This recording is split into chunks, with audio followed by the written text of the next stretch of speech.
Hey, you might want to put on a helmet so it don't make a mess when I blow your mind. Hey, how you doing today? Name's Gabrielle, so make a move out the way. Hey, who you trying to be? I can barely walk straight, so don't follow me. The finest insanity on your radio dial. The Flipside Radio Show. I'm JD, TheMediaJack, and this is the Flipside Fans of the Insanity. And it's been a journey for myself over the past 5 years. It started back in 2012, where I basically wanted to kick myself in the ass. I was overweight, I was unhappy, and I wanted to find myself in a better place. I took a journey whereas I didn't want to be where I was, and so instead of aiming for a goal, I was actually just working my way away from where I was and what I no longer wanted to be. Through that, I made a lot of mistakes, and I found that I had a lot more strength and a lot more willpower than I once thought I did. Being lazy was a choice, and being fit and being active was becoming more and more of a lifestyle. Through that, I learned more about health as well as fitness and dietary and nutrition and all that stuff. And I found more people, like-minded people, friends and experts in the field. And I'm lucky to have another one here in the studio right now. Kendall, hi, how are you? Hi, JD. I'm doing pretty good. How are you doing? I'm doing great. You are spoken very highly of in the fitness community. One of my close friends, Laura, said that she aspires to be like you when it comes to everything that you've achieved so far. And let's get into a bit of a backstory before I start gushing over you.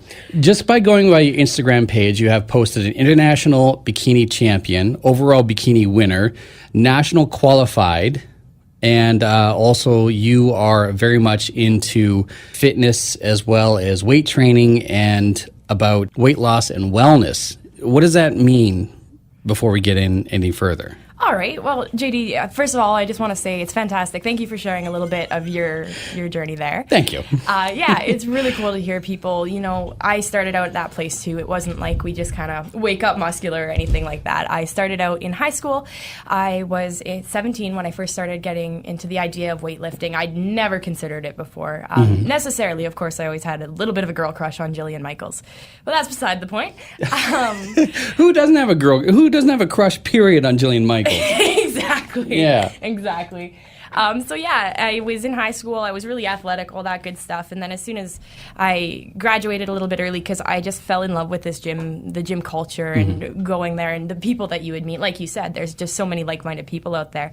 As far as your journey goes, it is hard when there's so many different things, like on the internet and on the radio, and all these books that you can read that tell you, no, this is the one set way to be healthy. This is the one set way to be fit. But that's just, it's not the case. So I kind of got to learn through that a little bit. Being as young as I was, it was fun to be able to experiment between all the different things, and I landed on bodybuilding. So I decided to graduate early. I did my first competition that following that fall, and it all kind of just blossomed from there. Congratulations on that. It's kind of cool to see that someone falls into a specific lifestyle, a healthier lifestyle, not unlike myself. Now, you are way more further along in training and fitness than I am. There's no argument here. What got you into competing? Honestly, when I first started, like I said, I started going to the gym when I was only in high school, and I remember I'd start at like 5 in the morning, and it was never a competitive thing. I'd go from 5 in the morning. I'd always be late for class because I was just so in love with being at the gym. I'm not done yet. Yeah. But even though I was working really hard and I was busting my butt just trying to get to where I wanted to go, like I said, I was young. I didn't have all the right ideas or the right information at that time, so I wasn't losing the weight. And I was talking to a friend, and she said, you know what, you need a goal. So this girl, my friend Jenna, she told me, there's these competitions that you can do. And I thought, you know what the hell? I'll go, I'll prep. I'm not going to go on stage, but I'll do it as though I am going on stage.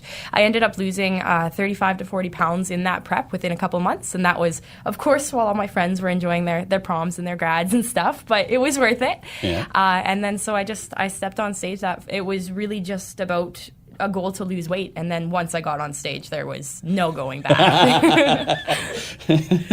You get that competitive spirit inside you, and then once there's actually the grandstand of it, it changes you forever? Oh, absolutely. I mean, for my first competition, I got 7th, and then I decided that wasn't going to happen again, so I made sure that it didn't.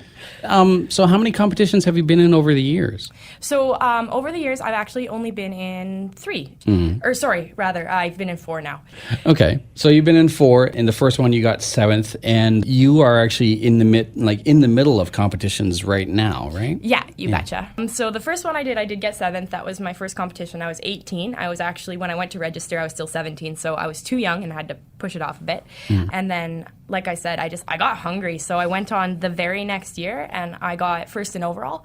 I changed up my coach. I'm now with Tiffany Breck with Lift with Tiff, and she's a fantastic coach. She got me from a place where I didn't have the right body composition for stage, and she just completely turned that around. And of course, lots of hard work in there. And then following that, I did the Spokane Empire Classic, and then now I'm going to be doing provincials. Cool. Couple of questions for you, and this is to kind of address some of the stigma around fitness and bodybuilding. What are your thoughts on people out there, not necessarily women, but just people in general, when they say that muscles on a woman isn't attractive? So I get that a lot, actually, for my job. I'm a weight loss and wellness coach. So I get a lot of clients who will sit across the table from me, and they'll lose their whatever weight they want to lose, and then they'll say, all right, what's the next step? I want to kind of get a little bit more, but I don't want to get bulky. And I get that a lot, where women will tell me, I want arms like yours, but I don't want to lift weights because I don't want to get bulky. And to that, I just have to laugh. It takes so long and so much very intentional effort between sleep and food and weights and all that good stuff, water intake, things that you wouldn't even really think about, that it does take a really long time to put on muscle. And even if it didn't and it was instant, which would be amazing, I think muscle's hot. I think muscle's fantastic on anybody. So, it helps with your health. It helps with all of these aspects, not just the aesthetics. Like, for instance, there's so many people I've been trying to push weights on because of fighting osteoporosis and some of those degenerative diseases and things like that as the years go on. And that's a big part of it, is the wellness part of it, too. Yeah. It's odd, the mindset of some people when they literally say to you, who is an expert and has been at it for quite a few years, like, I don't want to lift weights, I don't want to get bulky, but you'd literally have to devote so much of your time and effort and energy to get to that point, and even to get to that point is still a long journey.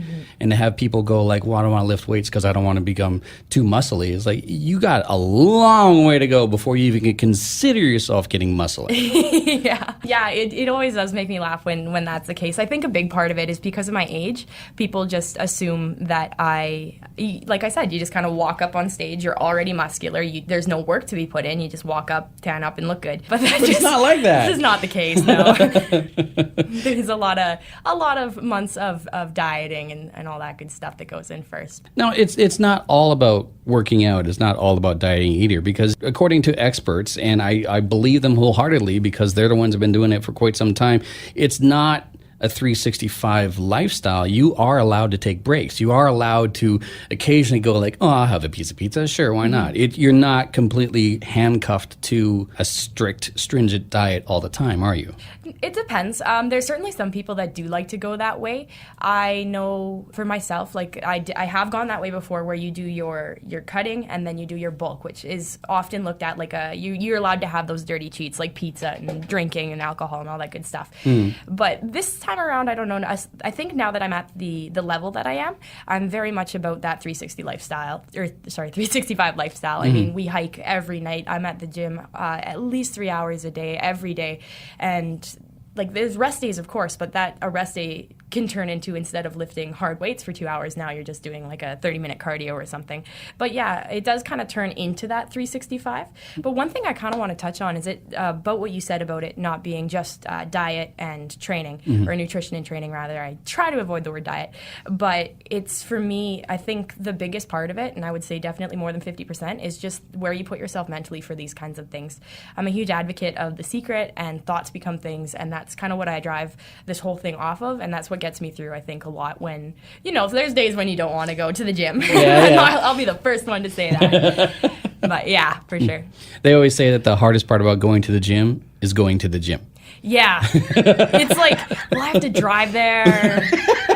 And that's no fun. Yeah, it's like I could just sit here and binge on Netflix for like the next 3 hours, and it's perfectly fine. But Exactly. No.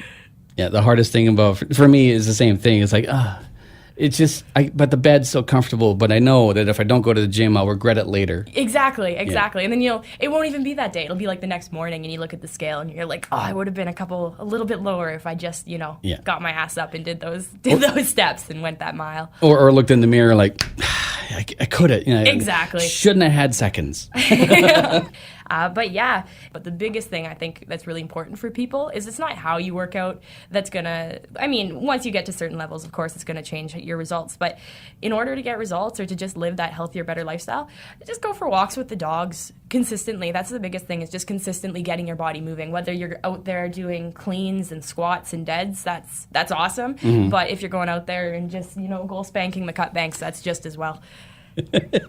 Great advice. I was actually going to ask you, like, what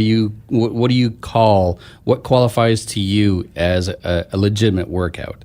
And sometimes all it is just like, maybe it's a 30-minute speed walking session, or go hike a hill, or whatever the case may be. I painted my shed yesterday. That was a good one. That was a good one. That was a good workout? Yeah. I guess that would be full body. That would work. What advice do you have for someone who is just wants to get fit, wants to drop weight, but just doesn't know where to start? For that, honestly, I would say the most important thing is to get yourself a good coach. I used to be one of those people, I'm like, no, I'll learn everything myself. I'll do it all myself. And I do have quite the knowledge base now, but I still need a coach. I have quite a significant number of clients under my wings, but I know that there's just something to be said about having somebody's outside opinion and seeing the bigger picture, so they can kind of report back to you, because they just have that better perspective. So like I said with Tiff, she's able to tell me when I feel like I'm having I call them fat days, where you just feel like you're not looking at your peak, and she can kind of just like sit me down, give me a good smack, and tell me to smarten up. So I think a good coach makes all the difference in the world. Really? Yeah, you betcha. A good coach. So a good support system would also be beneficial. Absolutely, and that's what I mean too, is you don't have to go pay like $250 a month for these coaches. You can just go, and if you have a friend that knows one, be like, hey, can I give you $20 to make me a plan, kind of thing? Or if you have somebody you see somebody at the gym that you've admired for weeks or months or years or whatever it may be in your case, approach them. Like, that's one of the best things in the gym, is when somebody comes up to me and asks me for like advice or for help, or if I can just kind of help them tweak something so that it works better for them or for their body type. And that's really awesome. Yeah, just knowing that you can walk up to us and ask us questions, it's flattering. I actually was in the middle of a conversation, and not like directly, just kind of like on the sideline, of someone who is quite fit and has dedicated a lot of time and effort into her body, her health, her wellness, her physique, and her sister-in-law, who was flat out saying like, abs on a girl is not sexy. Oh yeah. To which even I'm going like, what? Abs on anything is sexy. Abs on a car is sexy. There's always going to be that stigma, but the stigma is also based in what other people believe in themselves, as well as what they think is possible and what they fight against, I believe. Yeah, and I think, I know I've gotten quite a fair share of that, especially being as young as I am, to go and be like, oh, by the way, I'm jacked now. A lot of people would see me from high school and stuff and be like, what happened? But as a natural competitor, I find that it's just one of those things, like, there's so many other people that support what I do that, we get those comments and stuff like that, but it is generally just somebody who maybe they just honestly don't like it, and they're vocal about that, and that's fine. But a lot of times that I find it's not necessarily a jealousy thing, but an insecurity or a fear that if they tried that, they might not be able to accomplish it. Because the thing about bodybuilding, I kind of joke about, is you don't really have to be good at it. You just have to really, really like it and do it lots and lots, and then you'll get results. What was, if you don't mind me asking, what was high school like for you? Like, what's the difference between Kendall now and Kendall then? So there's quite a few differences. I'd say it's probably about a 180. I was a little bit was kind of quiet in high school. I had my friends and stuff like that. I wasn't unpopular by any means. I wasn't like the popular girl. I just kind of like fit in the middle there. I think that I got overlooked a lot, which was fine. I was more than comfortable with that at the time. I was very much, I kind of wanted to get those good grades, make sure that I had a good setup for myself. But no, I wouldn't, when people say that high school were the best years of their life, I think that that's a shame because high school kind of sucked. I'm the same thing. Like when I was growing up or going through high school, I was very much middle of the road. Well, no, honestly, like I was picked on in grade 8, I was picked on in grade 9, and then I accidentally became a part of the popular crowd in grade 10, 11, 12 because I became best friends with the high school basketball captain because we had the same liking for Beavis and Butthead. So, Cornolio. Yeah, exactly. So I accidentally became the popular kid, but even still, like I was still very much like you, like middle of the road. I took part in some events, some sports, but not a lot. I didn't excel. Yeah. It wasn't until many years down the road where, like I said, I had to kick my own butt because I knew I was better than the situation I was currently in. Yeah, exactly. Yeah. And it's kind of funny, like when I was always really athletic in high school, I did volleyball, I did cheerleading, I did track, I did basketball. I loved my sports. And then as I got closer to graduation, I kind of, people that you're friends with in high school because you're all just kids at the time, but when you start becoming people and like have individual personalities, you kind of don't jive with everybody the same way. So I decided to move into a sport where I had the opportunity to be completely accountable for my successes and for every one of my failures. So I know that I could never blame a teammate or anything like that or give my success to a teammate because they carried me through the game or whatever. So, but yeah, high school it's a weird time, I think, for a lot of people. But can be, yeah. It's high school is one of those things where it's a molding system, but it's also like a pressure cooker. Yeah, I think that's a really good way to put it because I think a couple crazy people come out of high school because of high school. Yeah. The bikini competition. You are a bikini competitor, is that fair to say? Yeah, you betcha. Okay. I know people who, at the best of times, who are confident in their body, hate a two-piece bikini. Yeah. What is your stance? What is your thought, your mindset? And I want to ask you as a follow-up, what if your high school self saw your current self in a two-piece bikini? That's a pretty fantastic question. Okay. Yeah, that's a pretty awesome question. Just because it's something that a lot of people, I actually just had this conversation with somebody last weekend. I was mentioning how sometimes I'm not comfortable with crop tops or I don't typically, I don't walk around in a bikini or anything unless I'm on stage, which sounds kind of funny. But it's just, I'm not comfortable really flaunting my body too much when I am off stage just because I'm in the work mode. And when you do go on stage, it's you put so much work into the glam and the just making everything look perfect. The show. And then, exactly. Yeah. Yeah. And then so people expect me to look like that. And then when I'm not looking like that on stage because I don't have the makeup and the hair and all that good stuff, I don't know. I just kind of keep that a little bit more covered. It's not so much that I'm insecure. It's just more or less like I don't think anyone really wants to see you flaunting everything everywhere anyway. But as far as what high school me would have thought, I think that I would be pretty blown away. I mean, I used to look at those magazines of those girls with their abs and stuff, and I couldn't help but think, how do you just get to, open your shirt and know you've got a six-pack? That must just feel amazing. And I would think about that, how your life just must be so easy and so wonderful. And, of course, it's not like that now that not much has really changed, but it does. It feels really good to know that that's something that I wanted, and I do think I kind of just brought it into existence for myself. Yeah, so the younger self would be totally blown away by the current self. Oh, absolutely. The younger self, good kid, little bit lazy.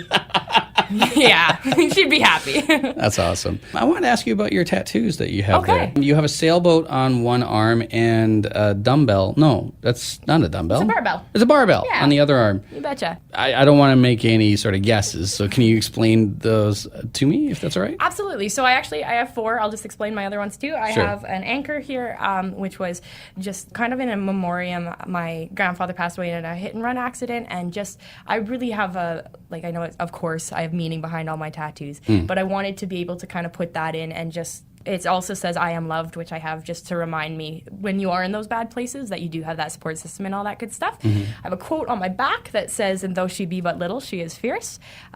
Again, it can kind of get overlooked sometimes. The barbell here, this one here is probably one of my favorites. It's obviously with what I do, it's kind of like, getting your jersey number or whatever on your body, but this one is just a good reminder to always have something to live up to. Like, I've had a lot of people ask me, what happens when you're not a bodybuilder anymore? You put on 50 pounds because you're like quite a few years older. I don't know, maybe it'll happen. But what about that? Well, you look back at it and feel like you let yourself down. And I don't think so, because this doesn't mean just the physical strength, but just knowing that I can overcome a lot more than I ever could have imagined that I could. Being the age I am now and already kind of being past a point that I saw myself achieving, it's pretty exciting. And then as far as the boat, it's the Blue Nose here. I have this one, and then my hubs has a old-fashioned biplane, so we kind of got that together, not matching, but together. That's cool. Yeah, it's pretty cool. I can appreciate the barbell, because that's what the 100 is. Okay. The 100 for myself, I mean, those who have seen my tattoo, I have to be wearing not a t-shirt. It represents the 100 days that I gave myself to get my ass in shape. Okay. That was 100 days consistently of sleeping well, eating well, hitting the gym every day. If not hitting the gym, then at least getting in some sort of workout, a minimum 30 minutes. But yeah, it was 100 days consistently from January 6th, 2012 to April 19th, 2012 with 4 days as breaks every 20 days. Okay. This is like a pretty good plan, actually. For me, it was a challenge about myself to, like I said, take that journey from where I was and to just basically not know where I'm going, but know where I don't want to be. Yeah. Yeah. Do you find a lot of people have sort of the same goals, or do they have goals that kind of take you by surprise at times?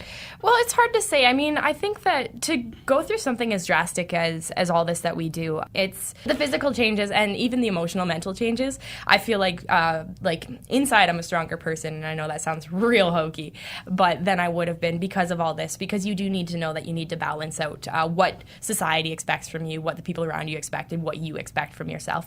But I find that a lot of people who come into this are coming from not, I want to say negative paths, but just things that, whether it's that they didn't like themselves the way that they looked, or that they didn't think that they were worthy or they could accomplish anything. So it's typically falls into that realm that people do get involved with bodybuilding. Sometimes you hear the extreme cases, and like I have a couple friends who they turn to bodybuilding instead of drugs and alcohol, and that has been the most successful. This particular woman has just blown me away. She's won, I think, every competition she's ever done. Just looks amazing. But more than that, she's all about filling up everybody else's cup. So it's all about making sure that she is there to support the other people around her, which is really important. But yeah, I would say that a lot of people do come from a place of just really wanting to improve themselves. But the fact that you were able to sit there and say 100 days is what I'm giving myself, and then to have a plan where you have the 20 days on, 4 days off is so important, because people will overlook some of those aspects. But no, it's really interesting to hear that. Do you find that people sometimes get overwhelmed or become obsessed with a goal to the point where it becomes daunting, like they can't achieve it, so why bother? It absolutely could. I know I've done, with the 4 competitions I've done, I have done 5 preps, which means that I dropped out of 1 competition, which I hadn't registered or anything, so it's not like I told anyone that I was doing it, but I'd been prepping for about 3 months, and then I just decided, I'm going to go up there, I'm going to make a fool out of myself, so I decided to step back from that one, and then it was actually the following competition that I went and won, so I was really happy that I took that chance for myself. But yeah, absolutely, there's a tremendous amount of pressure, especially when I went down to the States there. It was kind of, it wasn't within the rules the way that they were traditionally laid out. Okay. So it was exciting to be able to go down there, but I knew that if I was going to push those limits, I had to really push them, and I had to actually do well when I was down there. So that was quite a bit of pressure, for sure. Who do you have to thank for what's going on in your life right now, and who brought you to this point? So as far as bringing me to this point, I have to say thank you to my family, my mom, my dad, my brother, and my hubs, Tyler. You guys have just been phenomenal. I mean, every time you sit there and listen to me get a little bit carb low and grumpy, and you never really bat an eye. Hangry is a thing. Oh, hangry's so a thing. It's like, and it's instant too now. Yeah. But no, like my family, like I said, they've just been amazing getting me where I need to be as far as the support and all the love I've been surrounded with. Of course, my friends. But as far as my sponsors go, I really... John Brink has been a phenomenal help for me. Prince George Active Body, as well as Prince George Weight Loss and Wellness, where I actually work. With these competitions, they're so expensive as far as the glam, the makeup, the supplements, the food alone is so expensive. So it really helps to have the financial backing to be able to go ahead and do these. And to have the support in my hometown is hugely important to me. Because you're a PG girl. I'm a PG girl, born and raised.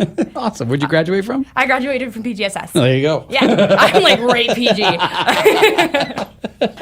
Tiff Breck, she is my coach. Like I said, she's just phenomenal. If you're a beginner, or if you are ready to go through and try to get to be pro, then Tiff is the girl for you. I mean, she's got so much information in her head. It's just baffling to me. Where can someone follow you on social media? So you guys can follow me on social media. I am at ken.kershaw on Instagram, and then I just Kendall Kershaw on Facebook there if you want to check me out. It's a very public profile on Facebook, so you don't have to feel weird. I'm JD, and like I said, special treat for you in studio.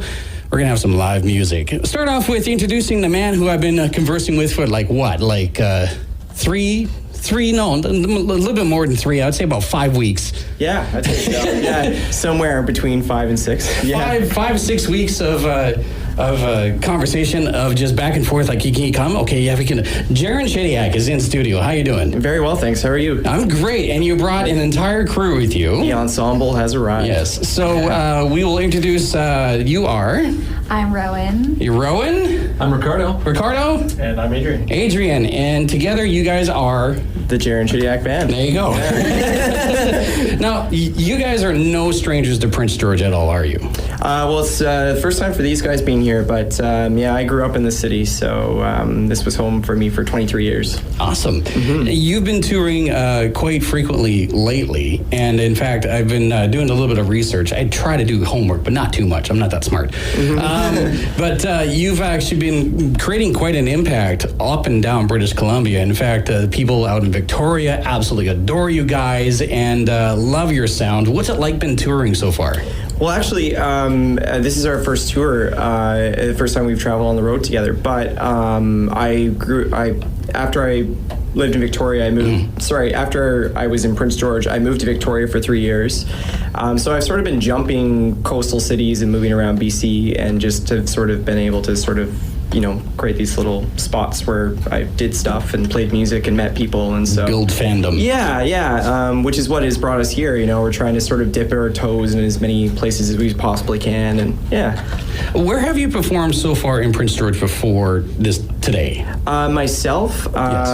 A lot of times performed at Art Space. Mm-hmm. I did a lot of musical theater when I was a kid, so I did like Van A Hall and. Don't lower your head when you say that. There's no shame in musical theater. It's true. It's true. Yeah. But yeah, the Playhouse still, the Prince George Playhouse. Did some performing there, and Van A Hall with Excalibur Theater Productions. I'll hold my head high for that. Yeah. And what about the rest of you? I mean, what's your guys' musical background? We'll start with you, Rowan. I've done a lot of singer-songwriting, acoustic festivals around the Lower Mainland.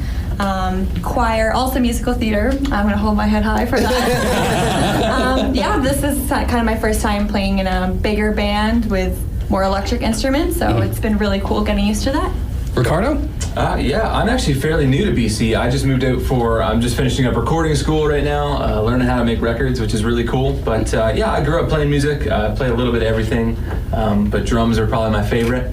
Oh yeah, cool. Yeah, so I met Jaron when I moved out last August to British Columbia, and so I met Jaron, and he was looking for some more musicians to hang out and play with, and it's been a blast playing all around Vancouver and just meeting people and getting involved in the local music scene, which is great. It's been a good time. Yeah, it's been. Yeah. What about you, Adrian? Started playing bass in middle school, played all through high school, and then took a bit of a break, and then kind of got back into it about a year and a half ago.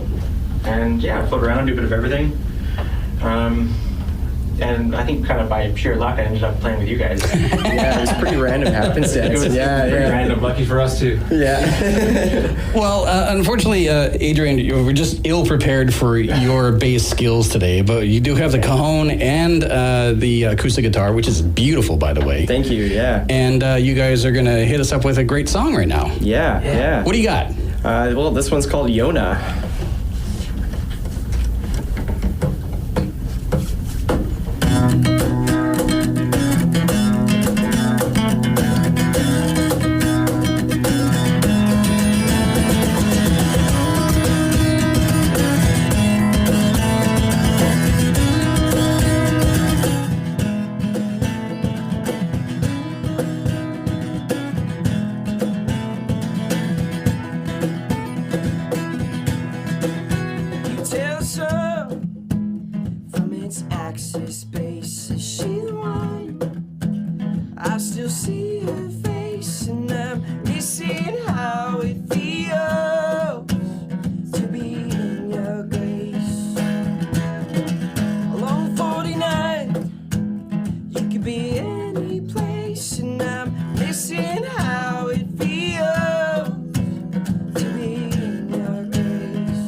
Nice. That was awesome. What was that song called again? Yona. Yona. Didn't get a chance to talk about it earlier, but where can someone find your music, Jaron? Yeah, so we have stuff up on SoundCloud right now, and we're working on a record at the moment, so we're going to be heading to the studio soon. So Okay, cool. And they're just searching for the Jaron Chidiac Band. Yeah, SoundCloud.com/Jaron Chidiac Band, or if you just go to SoundCloud and search it, it'll come up. Awesome. Yeah. You got another song for us? Yes, absolutely. This one is called The River.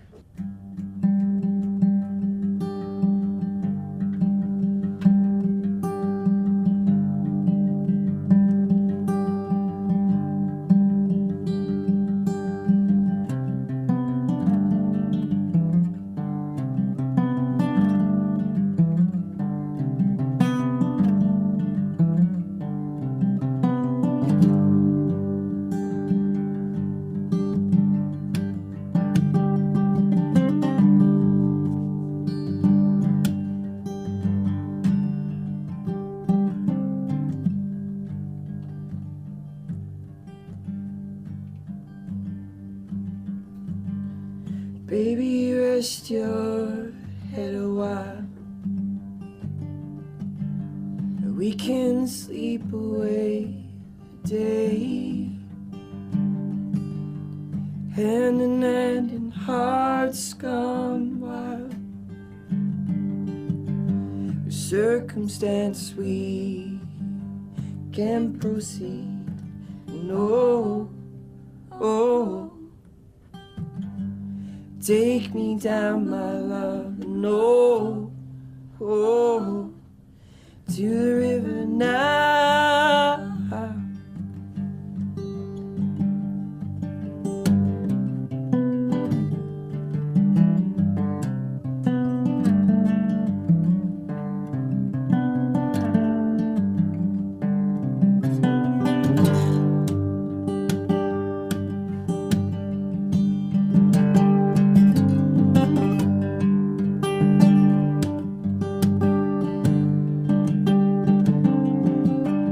Sun kissed down on golden face. A peace of mind, the sweetest taste. Laugh and love in what we do. Know to spend this time with you. My love, no, oh. Take me down, my love, no, oh, to the river now, no, oh. Take me down, my love, no, oh.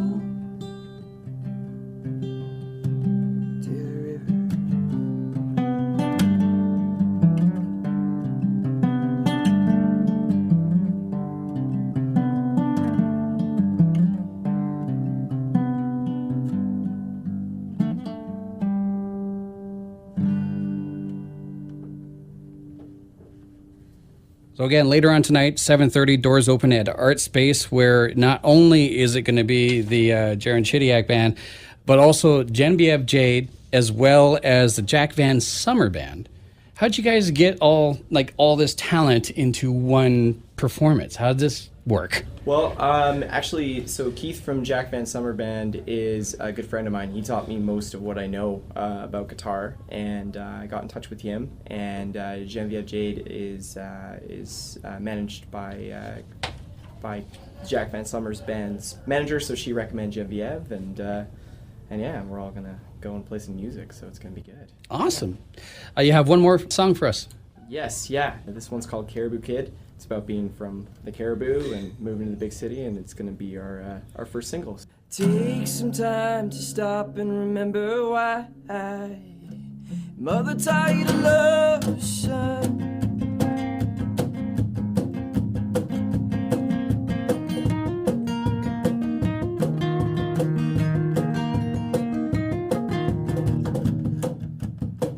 Just a Caribou kid.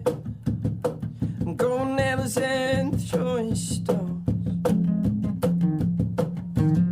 and I get lost in the city of love. I must have made about 100 calls, and I was waiting for you downtown on East Side.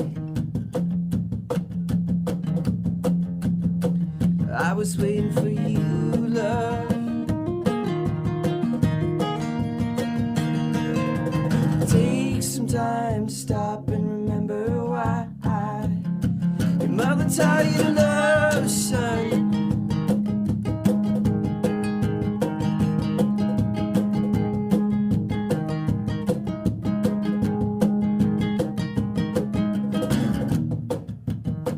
Never said enough, ever done, dear, all I could.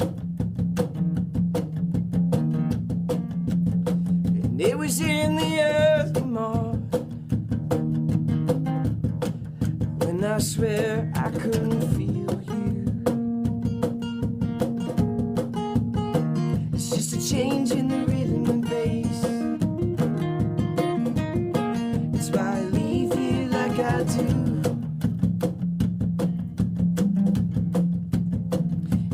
Feeling that I can't erase.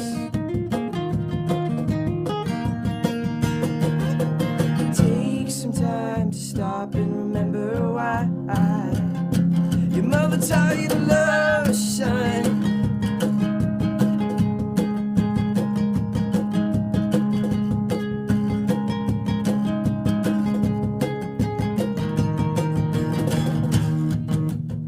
It makes a man a man. I've got so much left to lose, and the days go on and on. It makes a man a man. I've got so much left to prove, and the days go on.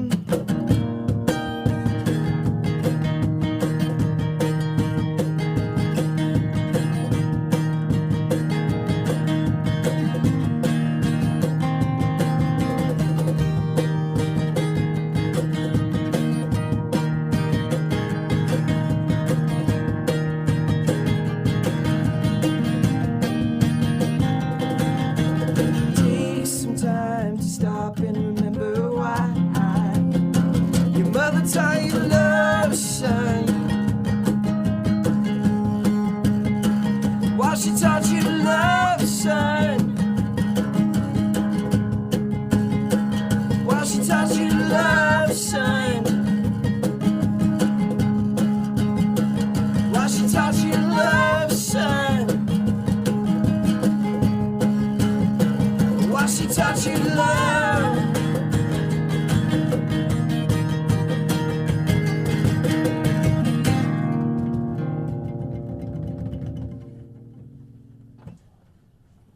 When I started last year working for this radio station, 99.3 The Drive, I had an opportunity to quickly get to know a few people. And first of all, I was incredibly intimidated by the people down the hall, which was CKPG TV, because not only did they dress a lot smarter than me, they looked a lot smarter than me. And one of the great talents that was there, unfortunately, I didn't have a chance to get to know all that well because schedules and life just gets in the way, was Camille Macdonald, a great anchor and reporter for CKPG TV. She has since moved on, started her own business, and is currently working under the banner of Pop Media. And Camille Macdonald joins me today. Hi. Hi, JD. Thank you for the kind words. That's so lovely. I feel bad. Like I should have made an effort to. Oh, it's fine. It's so busy. It's hard. It is incredibly busy. Yeah, everybody's on different schedules around. Exactly. Place, so. Like me being in the Drive studio and you being down at the hall at the CKBG TV studio, I mean, I totally, utterly realize that, sometimes chit-chat and sometimes just, a little bit of conversing here or there is time spared and time wasted, honestly. Well, the only place that we really might have spent time together is around the table where a lot of free food shows up. Because no matter what was happening in my life, I was definitely free food. There for that. Exactly. Yeah. It's one of the perks of being in this industry is that every once in a while a new restaurant will come through or a new dish or a promotion or something like that, and they'll be like, hey, let's feed the on-air personality because they'll talk about it. Sure. Eat it. Yeah, we'll eat it, and we'll okay, yeah, that was delicious. Thank you so tweet it much. out. Exactly. But thanks for spending some time with me. Thank you so much for inviting me. Oh, it's my pleasure. Now, I wanted to have you on the show because I know my journey when it comes to broadcasting. And I'm always intrigued by other people's stories because, the route I took isn't necessarily the same route anyone else took. And you and I had a coffee a little while ago, and I was surprised to find out that you and I are from the same area. I grew up in Vancouver, you grew up in Burnaby, and we both ended up here in Prince George. So we'll start off with what got you into broadcast. What made you make that life path towards the broadcast industry? Right. Well, I had always been interested in news and current events. So after university, I was still trying to decide what to do with my life. Right. So I decided to go to BCIT and take their broadcast and online journalism program. And I really enjoyed it. And I, at the end of that, was just looking for a job, and CKPG was hiring. Luckily for me, because that is what brought me up here. What really attracted you to that class that you took at BCIT? It was because it was very hands-on. There was a lot of work to do with improving your writing and getting your camera skills up to speed, and you actually did get practice in anchoring, although I didn't get to anchor as many as a lot of other people. Right. But there were a few things, and it was also close by in Burnaby. I was there, and just like so many things in life, I thought, well, I'll try it and see how it goes. And I'm definitely so glad that I ended up doing that. Right. Now, you made the move from Burnaby to Prince George. Is this the first time that you took any sort of trip business-wise? Yes, definitely. And I'm embarrassed now to say that I did not do much traveling through BC when I was younger. And so you're not the only one. I really didn't know anything about Prince George when I was going to be moving up here, other than I knew it was a forestry town, but I didn't have real expectations. And so very, very quickly I was amazed by what a warm community this is, and that stood out to me right away. It's odd, like giant difference between the downtown core and then moving to Prince George, which is a capital of the north, if you want to call it that. But it's odd that there are some things that just kind of remind you of living in the big city. But at the same time, I mean, if you want to go hunting, you want to go fishing, you want to go camping, you're literally a 5-10 minute drive away from any of those resources. So it has that comfortable dynamic of just being able to expose yourself to new things, but also being comfortable like, oh no, there's a Superstore and a Walmart and a Best Buy just over there. Exactly. Yeah. And one other thing that really stood out to me when I was brand new here in the first couple days, I met up with a friend of a friend, Barb Kelly. Okay. And I'll have to tell her to listen to this podcast. So Barb, she ended up taking me on a tour around town, showing me everything, and I ended up staying with her at her house for a couple weeks. I mean, and it was just so above and beyond any kind of welcome that I would ever have expected. So I just feel like there's a lot of people like Barb who have that kind of spirit of volunteerism and just want to share their love of community. Prince George. Yeah. And it was infectious, clearly. To stay. Was there much of a shell shock between the courses that you took at BCIT and then coming up here and being in the chair? I think that there's never a way that you can totally prepare for the real thing. Yeah. We always used to laugh, those of us who had gone to BCIT, because we would have to hand in one news story in the week, and we were so stressed out about making it happen and writing it and editing. And of course, here in the real world, you're doing 1, 2, 3 stories a day as well as anchoring. So definitely the pace of it, I was not prepared for. But really, but you just through practice and doing it every day, you get up to speed. Was there good days? Oh, so many good days. Excuse me for being naive, but like you guys are like, okay, so you're laughing, having a good time, whatever, but you hit that news desk and whatever story you're doing, be it helping out with sports or weather or community or even just the main news, local or national news, you don't really crack a smile unless it's like that little segment towards the end of the actual cast where you have a little bit of space, but like, is there really a bunch of, like, is there such thing as a good day in a newsroom? I would definitely say that there's a dark sense of humor. Okay. Well, because it honestly, one of the things that I did find hard about the job is that you're constantly at the scenes of fires and murders and assaults, robbery, things like you're really seeing people at their worst, and especially people who are affected by crime. So that weighed on me, definitely. But I think especially for people who are in it for many years, who do it for their whole career, I think that they definitely build up a bit of a thicker skin. Yeah. This is something I wanted to ask because I've had a chance to talk to a few of the people who are currently a part of the staff, and presentation is a lot of Peter as well as Tyson. They know that when they go out in public, I mean, there's a certain look and a certain rapport that they have to have because they are representing, even though they're off the clock. Let's say they're at a Spruce Kings game or a Cougars game. There's a certain way that they have to be. The reason why I bring this up is because you got this cool shave in the back in the side of your head that you clearly didn't have when you were here. How far away, I guess the question is I'm asking is how far away was the etiquette and persona of Onair Camille as opposed to now Camille? That's a good question. Let me think about it. I always felt like I was myself. Okay. Except a version of myself that wore high heels, wore a lot more blazers. Okay. So I suppose in outside presentation, the way I looked, a little bit more polished. And that was just the expectation of being on the news, especially when you're given a clothing allowance, you're expected to... You get a clothing allowance? Yeah. Really? Oh, yes. Oh. All is damn. Here I am in my tie-dye T-shirt. I love it. I do love it. I'm not complaining, but I had no idea there was such a clothing allowance. Yeah. Really? Yeah. Mm-hmm. What about like a makeup allowance? No makeup allowance, but hair is covered. Oh, really? Yeah. Learn new things every day.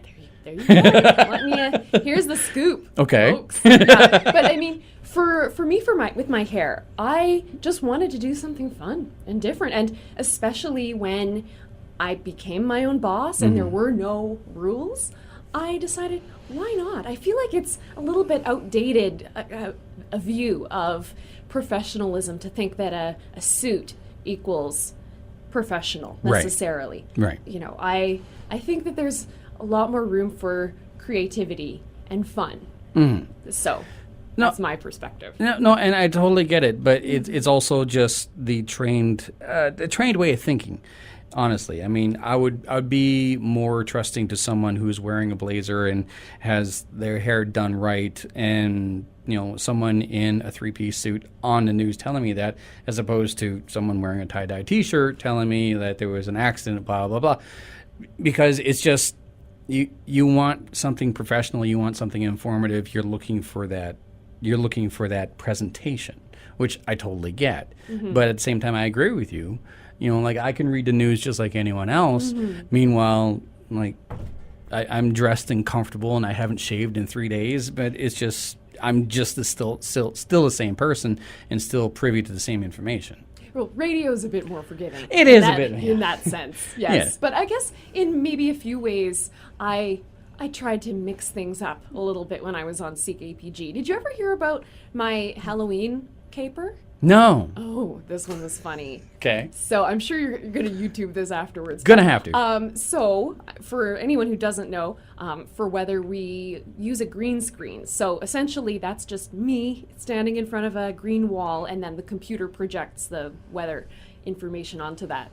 So for Halloween, I wanted to do something fun and different, as I generally do. Okay. So I ended up buying a green bodysuit.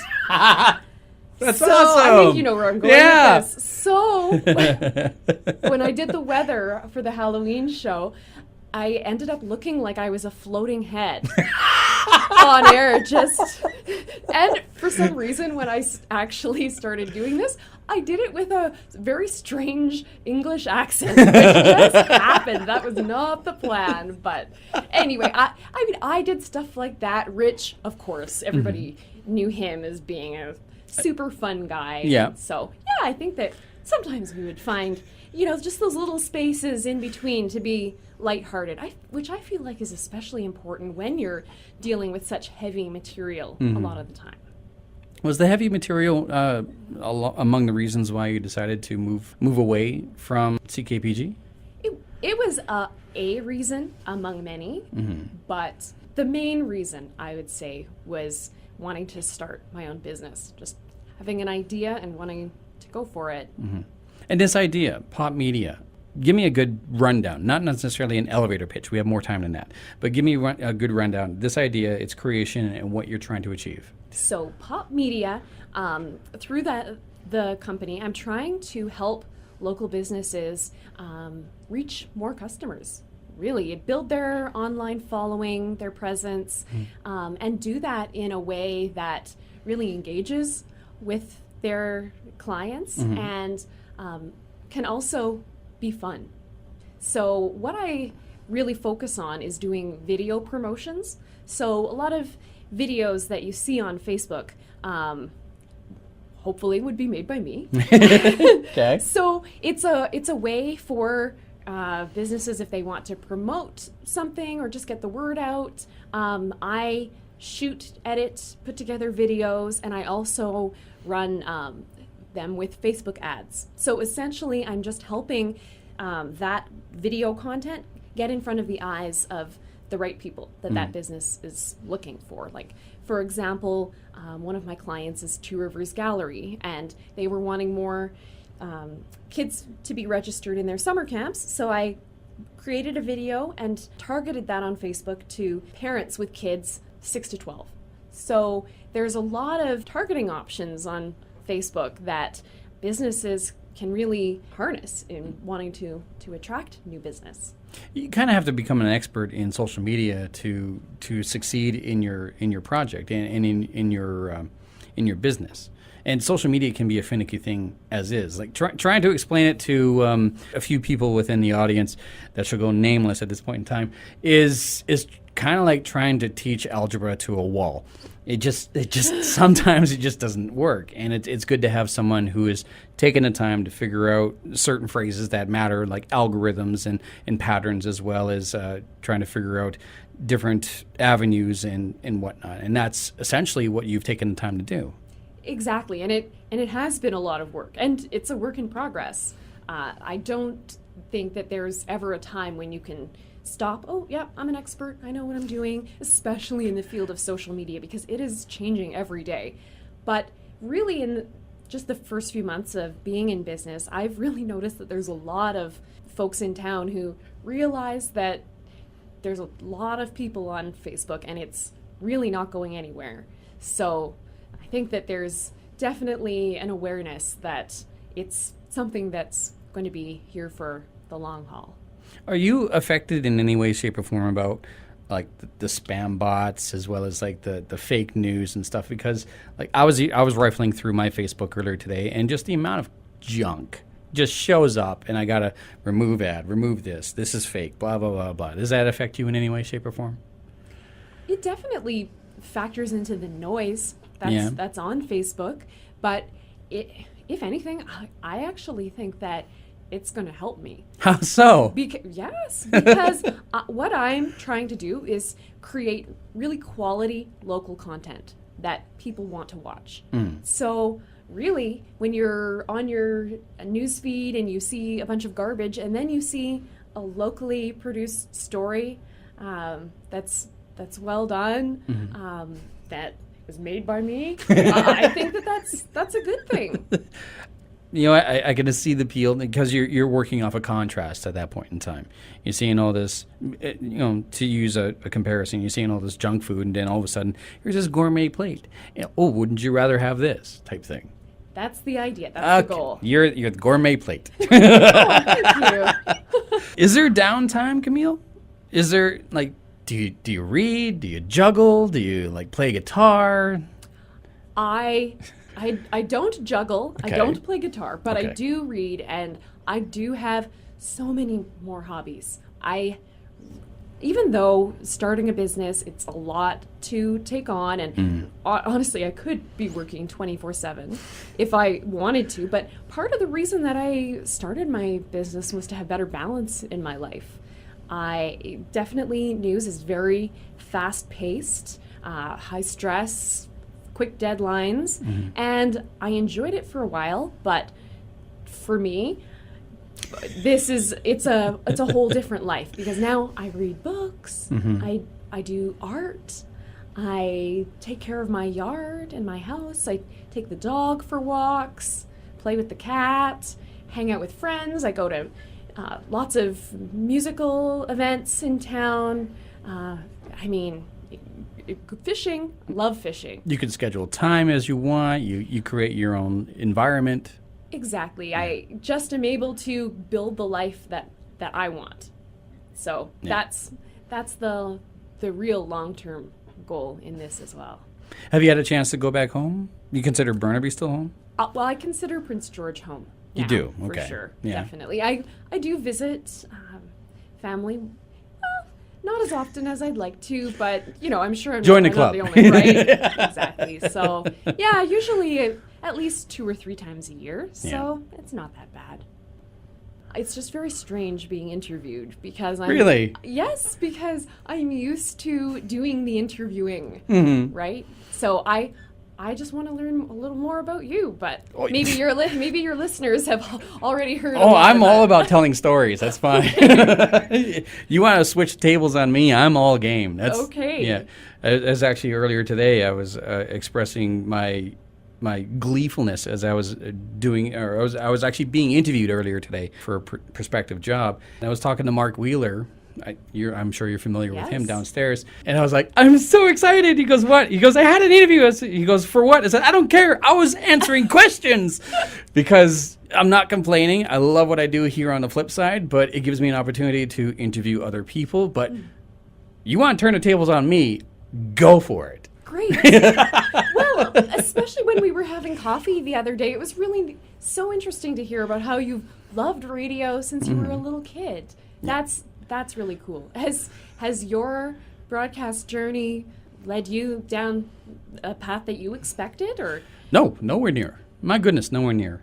So to touch on, and I've told this story before, and it's totally fine. My career in broadcast radio started when I was 7 years old, and that was when my father brought home one of those AM microphones, and I was hooked on the thing. My first legitimate gig was reading the morning announcements at my elementary school, and I never thought in my wildest dreams that my first actual job, my got-a-paycheck job, would be in talk radio. I had always hoped to work for the radio stations that I grew up listening to.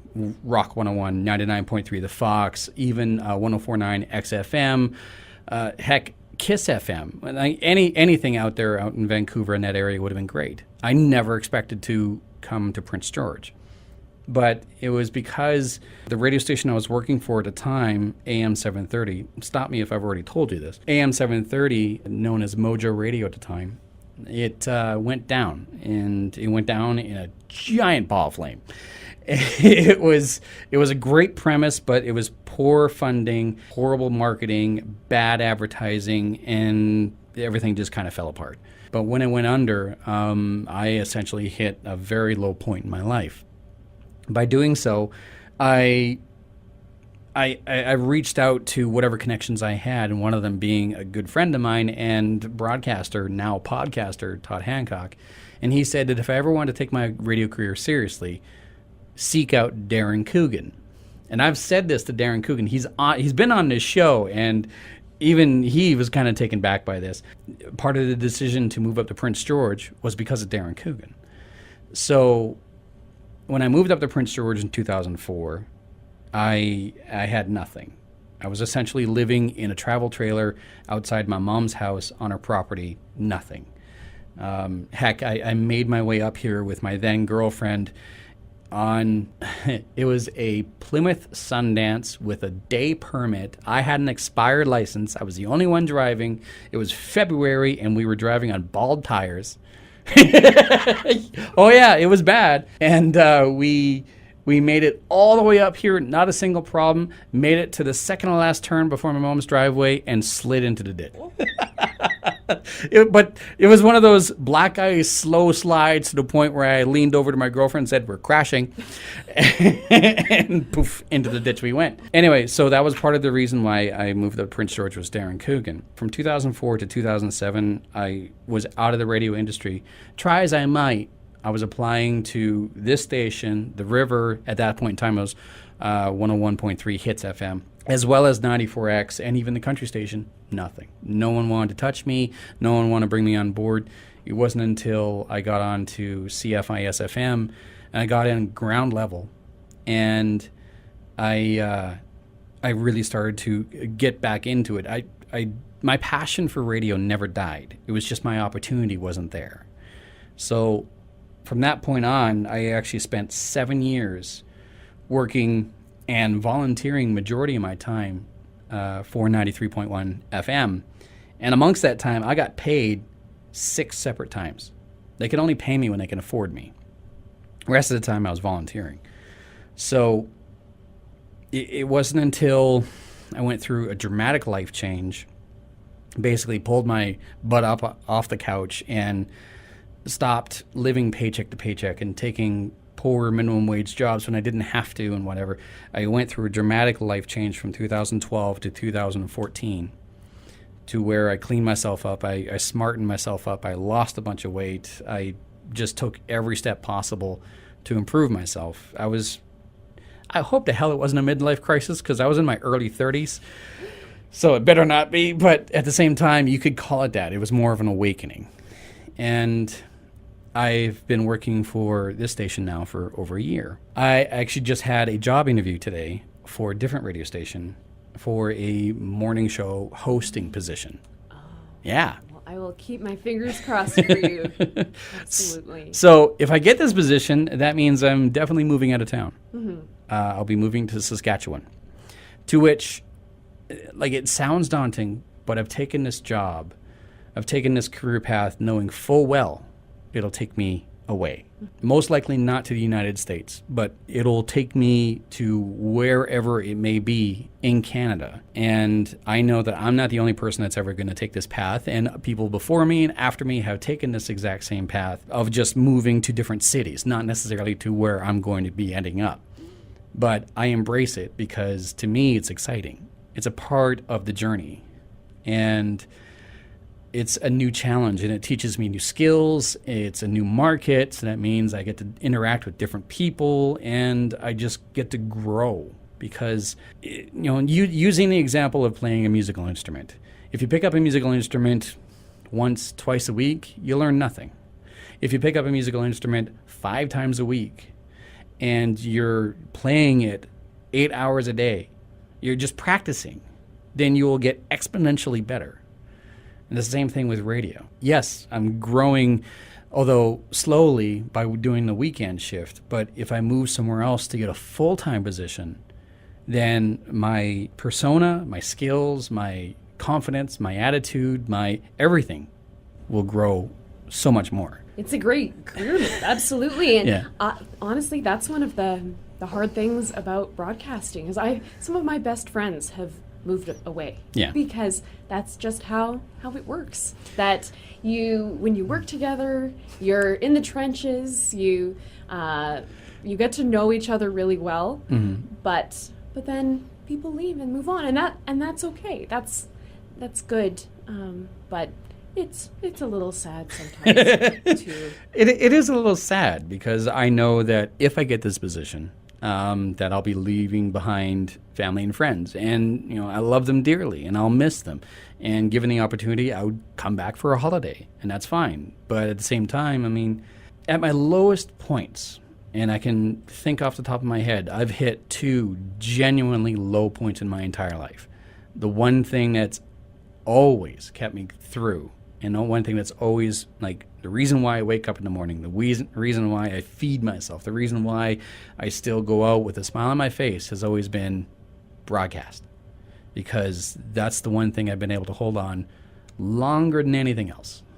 To move to a different city, to move to a different market, and to take on a new challenge, I will take that. And I will hold on to it, and I will not take advantage of it, but I will also just enjoy it, learn from it, and incorporate it into my future. Because that's, like I said, that's the one and only thing that I've ever wanted to do. Well, that's not 100% true. Before I knew radio broadcasting existed, I wanted to be an Olympic sprinter. Oh. Wow. I imagine me, 5-6 years old, pulling my little brother in a little red wagon up a hill so that he can ride down the hill, or ride that wagon down the hill, running down, grabbing him, pulling him back up, letting him do that over and over again. And in my little 5-year-old, 6-year-old mind, I'm thinking, I'm training. Because that's literally what I was doing. Yeah. Wow. That's some good discipline for someone so young. I remember my dad coming out and asking me, he's like, why don't you go for a ride? I was like, no, I'm practicing. And he'd look at me like I was just insane. But yeah. Okay, so those are the 2 things I ever wanted to do. But radio, by far, way more fun. Wow. I find that inspiring that you have such a passion for it, that it's been with you through your whole life. Yeah. And now possibly the next chapter in that. That's awesome. Thank you. I don't doubt that it'll be another chapter, and there'll be another chapter to follow. And quite frankly, like I was actually asked during this interview, like, what's the end game? And I jokingly said 80 years old and my larynx blew out. Like, honestly, my end game is to be known, to have a presence, to be famous, but be famous as being a byproduct. Being famous, especially in the broadcast industry, means you've done a good job. So really my end game is to have a successful career in broadcast media, whatever avenue it may take me, but having fun with it, learning new skills, and being known for being a great broadcast personality. Any reasonable route, I might even be willing to take a few risks, but any reasonable route I'm willing to take to get there. Very nice. Were you not expecting an answer like that from me? No, I was. I think so. Well, if you have loved broadcast for this long, then I do not doubt that it is a lifelong passion and your future. Yeah. Here's a question that you and I can ask, and I can definitely back myself up, or I'll answer the question myself. Is your family and friends and even loved ones, have they followed you, supported you throughout your career decisions? Absolutely. Yeah. Yes.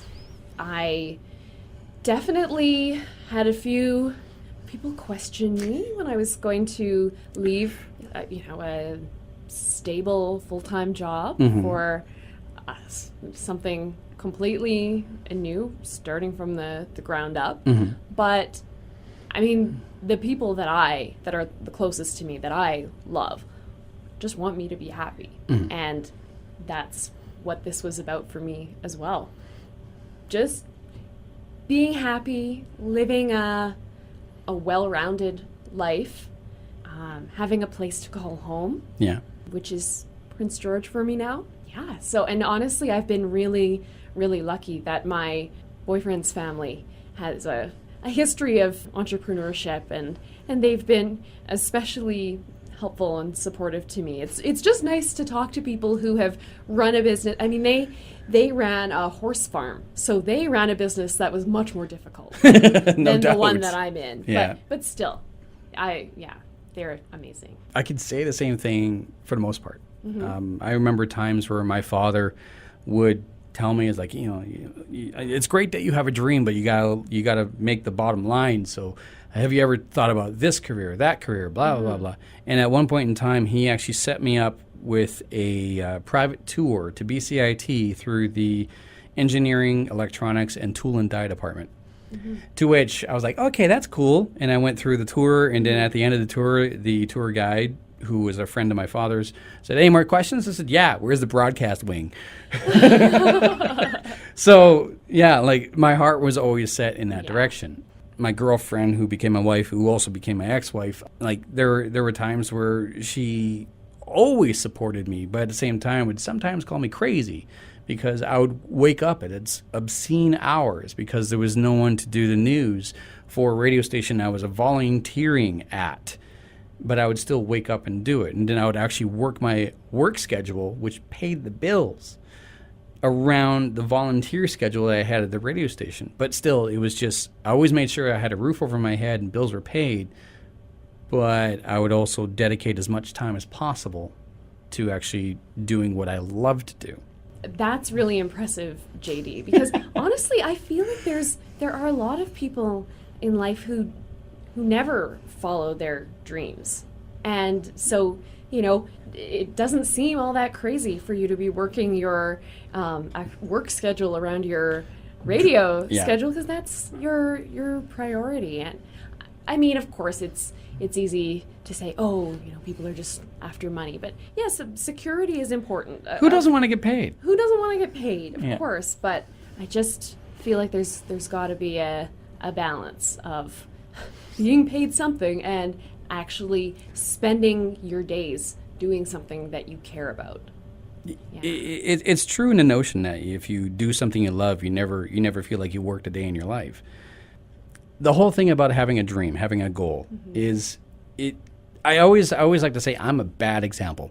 I am a massively bad example because I had my dream, I had my goal when I was a child. Right? And it wasn't just like, I want to be a spaceman, I want to be a fireman, I want to be a policeman. It was, I want to do the radio thing. And I've held on to that for over 30 years now. And so even when my own ex-wife was like, I don't know what I want to do with my life. What do you think? And I'm a bad example. I am a huge bad example. What, just one of the rare, I would say. Yeah, exactly. Is that a bad? Okay, so a rare example. Yes. Exactly. But there are so many people out there who have dreams and goals and aspirations, and then they achieve those and go, this is cool and all, but I just realized this. And then they change the dreams and goals and aspirations. I mean, it's not uncommon, especially these days, nowadays, where people live exponentially longer, to have 3, even 4 successful career changes throughout their lifetime. Oh, exactly. Especially when we just don't live in a world anymore where there are jobs that are going to employ you for 30 or 40 years and give you a great wage. Retirement, exactly. Retirement, exactly. So you kind of have to find your way through life. And I just feel like it would, for me anyway, it would be boring to just do the same thing forever. So, yeah, pop media, I'm loving, and I'm really passionate about it and wanting to do that. But I would never say that some day down the line that I might not move on to a new adventure. I actually remember watching Oprah when I was a kid. I was a big Oprah fan. That was my routine, coming home from school, watching Oprah with my grandma. Right. I was a real party animal. But I remember someone saying that, I think that they introduced this super fan to like John Travolta or something. And this woman was just falling to pieces because she was so excited. So Oprah said to her, this was your big dream. Like, what are you going to do now that you've met John Travolta? And this woman's like, well, I guess I get to have a bigger dream now. And so I feel like, that's a good goal for any of us. To maybe your future is even bigger and better than you could have dreamed. Perhaps. I would like to think so. I would. My goodness. I mean, if I ever got to a point where I'm in broadcast media, I'm on radio or whatever the case may be, and I'm like, I need a new dream. I would think that would be like a crowning achievement for myself. That's just personally myself. And as for being a party animal when I was a kid, I would race home to watch PBS and watch MathNet as well as Where in the World's Carmen Sandiego. So classic. Oh yeah. Love it. Yes. How can someone find you on social media, and how can someone seek your help when it comes to getting their business a little bit more exposure? Right. Well, I am on many forms of social media: Facebook, Twitter, Instagram, YouTube, and in all of those websites, you can find me under Pop Media PG. Just search all lowercase, all together, Pop Media PG. And I would definitely love to chat with anyone who's interested. I do completely free consultations, and it has to be the right fit. I want to make sure that I can actually help any business. So please reach out. I would love to chat with you. I've had a blast chatting with you.